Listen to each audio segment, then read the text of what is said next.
વડા બનાવીએ તો એના માટે કયો કયો સામાન જોઈએ, તો એમાં કાંઈ જ નથી, સાવ સિમ્પલ છે. ઘણીવાર આપણને અઘરું લાગે કે ભાઈ આ વસ્તુ કેવી રીતે બનાવી છે, પણ તમે એક જ વાર તમે જોશો તો તમને તરત જ આવડી જશે. એવી આપણે એક સહેલી રેસીપી તમારી જોડે શેર કરીશ. તો થેન્ક યુ, તમે બધા જ મારી લાઈવમાં છો, વેલકમ.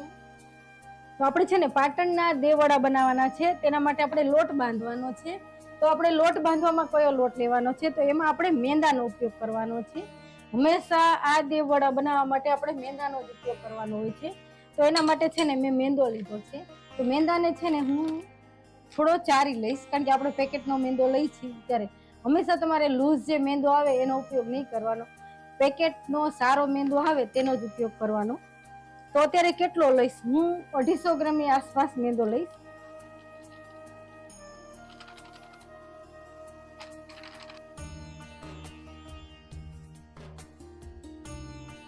જો તો મેંદાને છે ને આપણે સરસ ચારી લીધો છે. તો આમાં કેટલું મોણ દેવાનું છે, તો હંમેશા જ્યારે આ આપણે પાટણના દેવવડા કરી છે તે થોડા છે ને ખસ્તાઈ થશે અને એકદમ સોફ્ટ પણ થશે અને જારીદાર થશે. એટલા માટે આપણે એમાં ખસ્તા કરવા માટે ઘીનું મણ, હંમેશા તમે કોઈ પણ વસ્તુ ખસ્તા કરવી હોય તો એમાં ઘીનું જ મણ દેવામાં આવે છે. તો અત્યારે હું આમાં થોડું ઘીનું મણ દઈશ, અને ઘીનું મણ કેટલું દઈશ અને કેવો લોટ બાંધવાનો છે તે આખી જ રેસીપી તમારી જોડે શેર કરીશ.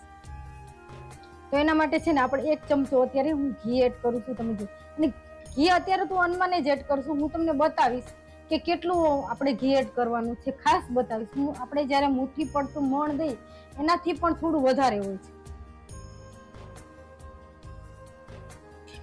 તો અત્યારે કેટલું દીધું છે, 2 ચમચા જેટલું દીધું છે. અને બાજુમાં છે ને આપણે તેલ પણ હમણાં હું સરસ આ મણ દઈ જઈશ એટલે તેલ પણ ચાલુ કરી દઈશ કરવા માટે. તો આમાં અત્યારે હું સોડાનો પણ ઉપયોગ નહીં કરી, ખસ્તા કરવા માટે ખાલી એકલા મેંદાના જ હોય છે, બીજો એકેય સામાન હું આમાં ઉપયોગ નહીં કરી. અને આપણે છે ને અત્યારે મીઠા બનાવી છે, આ સાટા હંમેશા સાકરવાળા કે ખાંડવાળા મીઠા હોય છે, એટલા માટે આપણે આમાં કાંઈ વસ્તુ બીજી ઉપયોગમાં નથી લેવાની. ધારો કે આપણે અંદર જરાક નિમક નાખવું હોય તો તમે નાખી શકો, પણ જ્યારે હંમેશા કાંઈ મીઠી વસ્તુ બનાવી તો આપણે નિમકનો પણ બને ત્યાં સુધી ઉપયોગ નથી કરવાનો. ઘણા કરે છે, તમે નો ડાઉટ કરી શકો, પણ અત્યારે હું નથી કરતી આમાં.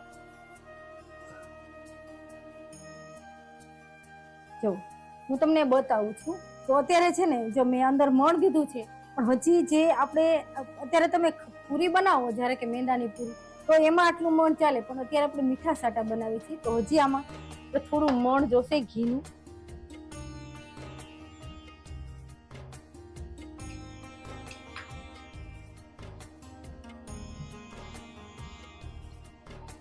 તો આપણે આમાં અત્યારે કેટલું મણ લીધું છે, જો તમને ચોખ્ખું દેખાતું હશે કે આમાં આપણું મણ વધારે છે.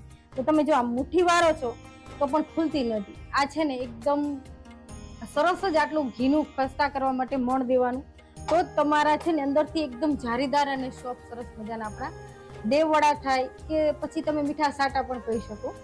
તો ખાસ આમાં પાણીની ખાસ ધ્યાન રાખવાનું કે એક હારે આપણે ઝાઝું એડ નથી કરવાનું. આપણે થોડું થોડું પાણી લઈ અને લોટ બાંધવાનો છે. અને લોટને છે ને આ મેંદાનો લોટ છે, તો આપણે જ્યારે દેવવડા બનાવીથી જો જારી પાડવાની છે, તો એના માટે તમારે આમ એકદમ ફિટ લોટ નથી બાંધવાનો, ખાલી આમ હાથ પોલો પોલો જ લોટ બાંધવાનો છે, અને મસરવાનો પણ નથી, તો પછી જારી નહીં પડે અને ચિકાસ થશે. જો હું અત્યારે લોટ બાંધું છું તો તમે જોઈ શકશો, સાવ એટલે સાવ જો ખાલી બાઇન્ડિંગ જ કરું છું અને થોડું થોડું પાણી એડ કરું છું, થોડું જ. એટલે શું થાય છે, એક હારે તમે પાણી એડ કરી દીધું તો લોટ ઢીલો થઈ જાય, તો પછી એટલા સરસ જે આપણે જારીદાર કરવાના છે એ નહીં થાય. તો જો તમને હું લોટ બતાવું છું કે જો મેં લોટ બાંધ્યો છે, તમને જોઈ શકાતું હશે. તો આમાં છે ને મેં કૂણવો નથી લોટ, પણ તમને ક્રેક ચોખ્ખી દેખાતી હશે. જો છે ને આ રીતનો આપણે ખાલી અંદર આજ જારી આની જ પડશે. તમે જોઈ શકશો આપણે કેવો લોટ બાંધ્યો છે. તો તમારે આ જ રીતનો લોટ બાંધવાનો હોય. અત્યારે છે ને આપણે તેલ મેં ગરમ કરવા માટે મૂકી દીધું છે, તો તેલ અત્યારે કેટલું થોડું જ ગરમ કરવા દઈશ, તરત જ ગેસ ધીમો કરી દઈશ. અત્યારે આપણે જે બનાવી છીએ એમાં છે ને આપણે કાંઈ મસરવાનું નથી, કાંઈ જ નથી કરવાનું. ખાલી છે ને આ રીતે આપણે આપણે જે ગોળનું વારી છીએ, આપણે ઘરે જ્યારે રોટલીનું એવું જ વારવાનું છે. આ જ રીતે હવે છે ને આપણે આ રીતે સરસ કરી લીધું. પછી આમાં છે ને આપણે જ્યારે અંદરથી પણ કૂક કરવાનું છે, બહારથી પણ સરસ ચડશે, પણ અંદરથી ચડે તો તમને ખ્યાલ કેમ આવે? તો એના માટે આપણે કાંટા ચમચી લેશું અને પ્રેસ કરી અને આ રીતે આપણે કાંટા પાડશું. તો છેલ્લે એન્ડ સુધી નહીં, થોડા થોડા જ કરવાના છે. જો આ રીતે હવે આટલા કર્યા તો આ બાજુ તો નથી આવ્યા ને, પ્રેસ કરી અને શેડ સુધી આપણે નથી લઈ ગયા, થોડા થોડા જ કર્યા છે. તો આ સાઈડ પણ આપણે કરશું.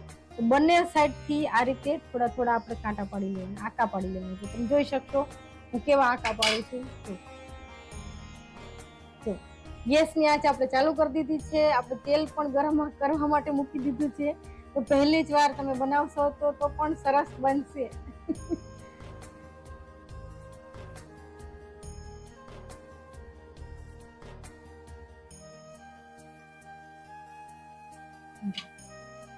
જો આપણે આ છે આપણું મિશ્રણ છે જે મેંદાનું, તો એની ઉપર છે ને હું જો આ રીતે આપણે કાંટા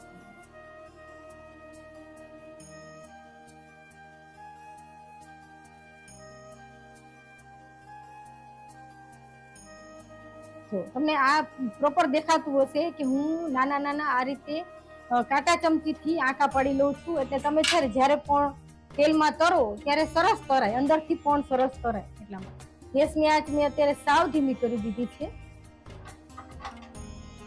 તો અંદર છે ને હું અંદર આ એડ કરું છું જે આપણે મેંદાનું મિશ્રણ બનાવ્યું છે સાટા માટેનું.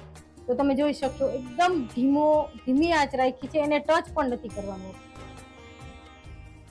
જો આ રીતે હું બધાને જે બનાવું છું, આ મેંદાનું મિશ્રણ છે. આપણે જ્યારે પેલા આપણે ખોખું તૈયાર કરવાનું છે, પછી આપણે ચાસણી ચડાવવાની. તો એ જેટલા આપણે બનાવી છે બધા ઉપર કાણા પાડી લીધા છે. તમે જોઈ શકો એકો એક ઉપર આ રીતે કાણા પાડી લેવાના અને ધીમી આંચ ઉપર તરાવા દેવાના છે.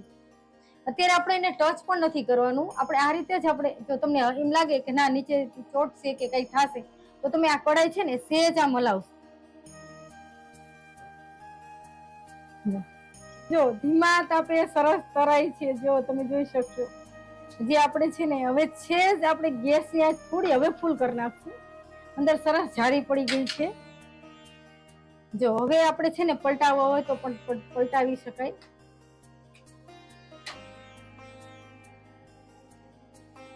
તો અત્યારે સરસ ધીમા તાપે ચરાય છે. હવે છે ને હું ગેસને થોડી ફૂલ કરી નાખું, કારણ કે આપણે અત્યારે જો તમે જોઈ શકશો મેં આ અત્યારે બ્રાઉન થવા જ આવ્યા છે, આછા બ્રાઉન થવા આવ્યા છે. તો હવે છે ને થોડી ફૂલ કરી દઉં છું.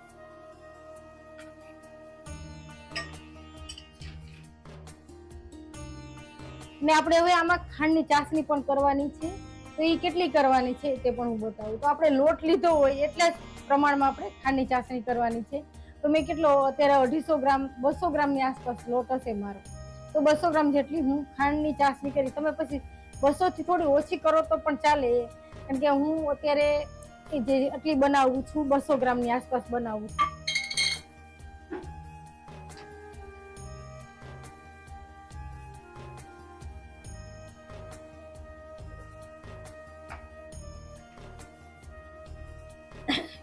તો આપણે જે આ દેવવડા બનાવવા માટેનું જે આપણે ખોખું તૈયાર કર્યું છે, તો એને આ જે આપણું મિશ્રણ જે તેલમાં તરાય છે, આપણે જે તો બોલું શું કહેવાય બનાવવા માટે, આપણે દેવવડા બનાવવા માટે કે મીઠા સાટા બનાવવા માટે, તો એના છે ને કેટલા બ્રાઉન કર્યા છે તે હું નજીકથી સાવ બતાવીશ તમને. અત્યારે હું કાઢી લઉં છું, અંદરથી કાઢતા કાઢતા બતાવું છું. ઓકે, જો કેટલા મેં કાઢ્યા છે તો આટલા જ તમારે રાખવાના, બહુ બ્રાઉન નહીં કરવાના. તમે જોઈ શકશો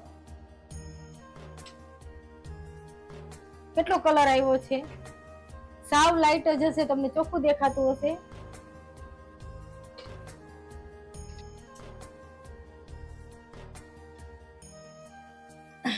તો દેખી જો તો તમે જોઈ શકશો બધાયમાં આમ તમે દૂરથી આ જોશો ત્યાં તમને ખ્યાલ આવી જશે કે આપણે છે ને એકદમ જો અંદરથી જો ફાટી ગયું છે. હું તમને અહીંયા જ નજીકથી અહીંયા કેમેરો લઈ આવો તમને ચોખ્ખું દેખાય છે. જો હવે છે ને મને ગરમ લાગે છે પણ તોય હું હાથને ટચ કરું છું તો જો અહીંથી જો ફાટી ગયું છે, તમને દેખાતું છે. એકો એકમાં તમે જોશો. અત્યારે મારા ભૂકો નથી કરવાનો, અત્યારે તમે આ મેંદાની પૂરી આવી રીતે બનાવીને ખાધી હોય તો તમે ખાઈ શકો.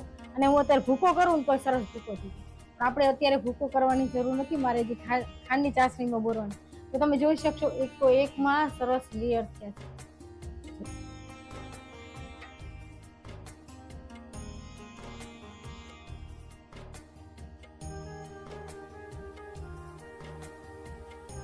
હવે છે ને આપણે આ દેવ વડાને બનાવવા માટે ખાંડની ચાસણી, તો ખાંડની ચાસણી કેવી રાખવાની છે, એકદમ કડક રાખવાની છે, તે હું તમને ખાસ બતાવી. જો અત્યારે મેં ખાંડ મૂકી દીધી છે આપણા કડાઈમાં, અને એમાં હું પાણી એડ કરી દઈશ. તો પાણી કેટલું, ખાંડ ડૂબે એટલું. તમે અંદર પાણી એડ કરશો તો તમને ખ્યાલ જ આવશે. આપણે ખાંડ ડૂબે એટલું જ પાણી એડ કરવાનું છે. તો અત્યારે છે ને 2 મિનિટ હું ગેસની આ ધીમી કરી દઈશ, કારણ કે કેવું થશે કે જ્યારે ફૂલ ગેસ હશે તો તમે જ્યારે ખાંડ અને પાણી બંને ભેગું કર, ખાંડ ઓગળશે નહીં અને એકદમ પાણી બળી જશે, તો એ ચાસણી જેવું નહીં થાય. પણ જ્યારે આપણે ખાંડ અંદર એડ કરી છે ચાસણી બનાવવા માટે અને પાણી એડ કરી, ત્યારે ગેસની આંચ હંમેશા ધીમી રાખવાની. ધીમા તાપે સાવ ખાંડ મેલ્ટ થઈ જાય પછી ફૂલ કરી દો તો ચાલશે ચાસણી બનાવવા માટે. પણ હંમેશા પહેલી જ વાર તમે જ્યારે ચાસણી બનાવતા હો ત્યારે ગેસની આંચ હંમેશા તમારે ધીમી રાખવાની.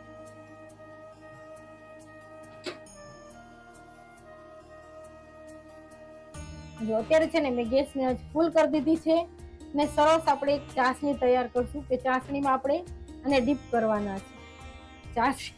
ચાસણી સરસ થઈ ગઈ છે, જો ઘાટી થવા આવી તો જોયું, પણ હાથમાં એટલી ગરમ લાગી ગઈ મને અત્યારે. હજી થોડી થવા દેશું તો જ જામશે. અત્યારે તમે જોઈ શકશો એકદમ જામી ગયું છે. જે આપણે થોડી કરવાની છે. તો આપણે જ્યારે ખાંડની ચાસણી આપણે ચડાવી દઈશું, આપણે જે આ બનાવ્યા છે મેંદાના, એની ઉપર આપણે ખાંડની ચાસણી ચડાવી દઈશું. પછી આપણે એક પ્લેટમાં લેવાના હોય છે. તો પ્લેટમાં હંમેશા થોડું ઘી લઈ અને ઘીથી ગ્રીસ કરી લેવાનું આ રીતે, એટલે તરત જ ખુલી જાય. કારણ કે ચાસણી જામી જશે, પછી આમ નીચે ચોટી જાય તો ન ખુલે તો આપણને એવું લાગે ને, તો થોડી ઘી વાળી પ્લેટને કરી લેવાની. તો 1 તાર 2 તારમાં તો આપણને ખ્યાલ આવી જાય. ચલો, પણ આની ચાસણી કડક હોય છે તો ખ્યાલ નથી આવતો. તો એક પ્લેટમાં છે ને આપણે થોડું મિશ્રણ લઈ લેવાનું આ રીતે.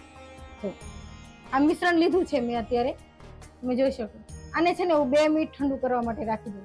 તો 2 જ મિનિટમાં એકદમ કડક ચાસણી થઈ જાય છે, તો જ ચાસણી કરેલી ગણાય. જો હવે છે ને તમે જોઈ શકશો, આમાં છે ને એકદમ તાર થવા માંડ્યો છે, અતિશય કડક તાર થવા માંડ્યો છે. હું અત્યારે દૂર છું તો પણ તમને કેવડો મોટો તાર દેખાય છે. જો ઘણા તાર થવા માંડ્યા છે અને આ કડક થઈ ગયું. તમે જોઈ શકો છો મારી આંગળીમાં છે ને તાર સુકાવા માંડ્યું છે, આંગળીમાં સુકાવા માંડ્યું છે ને, સુકાઈ ગયું ને. તો હવે છે ને આપણે અંદર એડ કરતા જશું તરત જ. આ ગરમ ગરમ છે ત્યાં જ આપણે આ દેવવડાનું જે આપણે મિશ્રણ બનાવ્યું છે તો ખાઈને એડ કરી દઈશું અંદર, અને ઉપર કોટિંગ ચડાવવા મળશે તરત જ. ગરમ ગરમ છે ને ત્યાં જ કરવાની આ વસ્તુ.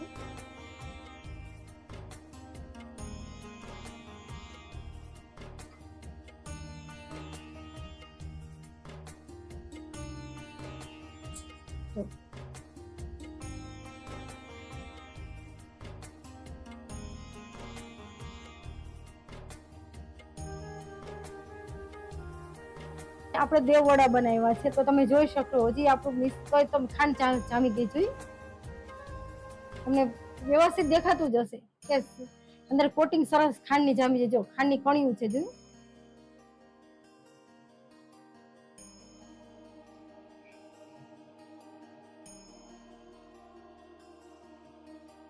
તમે જો મારી રેસીપી જોવો છો તો પહેલી જ વાર તમે બનાવો છો તો તમને આવડી જાય છે. થેન્ક યુ દિલથી. તો તમે ખાસ આ રીતે બધી જ રેસીપી ફોલો કરજો અને મને સપોર્ટ કરજો દિલથી. તો સબસ્ક્રાઇબ જરૂરથી કરી લેજો. એક રેસીપી તમારી જોડે શેર કરું છું, લાઈવ આવું છું. તમને લોકોને ગમે છે, થેન્ક યુ. તો તમે જોઈ શકશો. જો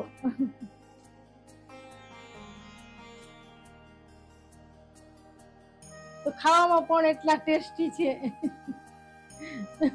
એકદમ સોફ્ટ બન્યા છે.